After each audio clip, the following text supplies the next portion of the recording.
Po ti e kap, natyrisht që e kap telefonin, se mesazhi nuk është shkruar dot nga tastiera e makinës.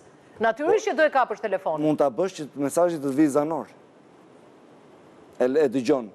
Edhe ku i trajnuat këto njerëzit ju kaq shumë se unë. Tani nuk është detyra, të lutem, nuk është. Dieti që mund vi mesazhi zanor? Nuk është detyra e policisë. Unë e di se do të dëgjoj gruaja në gjyq. Po tani detyra juaj nuk është të lini nga një policë në çdo rrugë. Detyra juaj nuk është këtu. Cila është detyra? Kush është detyra e shtetit ta dinë fakt? A të konstatosh. Okej.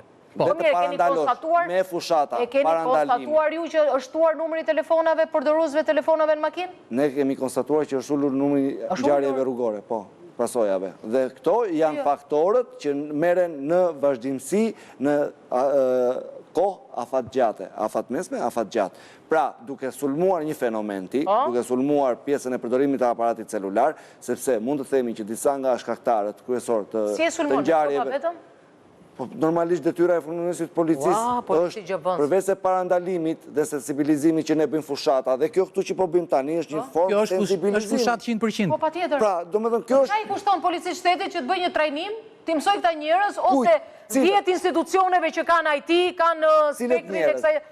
Të bëni mo trajnime falas për qytetarët online. Trajnime falas, telefoni funksionon kështu, mesazhi mund vi zanor. Të të vim zanor, shtypet kjo, shtypet ajo.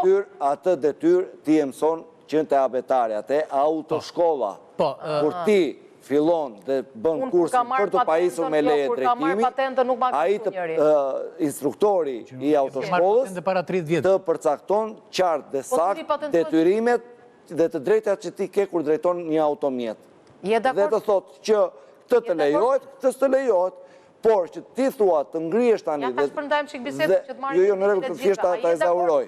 Shkaku kryesor i ndodhjes së aksidenteve është largimi i vëmendjes nga drejtimi i automjetit. Po, nuk e ke vëmendjen, po, në rrugë? Një nga shkaqet kryesore të humbjes së vëmendjes është përdorimi i telefonit. Po. Tani policia apo institucionet tjera nuk kanë si ta marrin të dhënë të saktë se sa aksidente kanë ndodhur për përdorimin të telefonit. Po, bashkohen.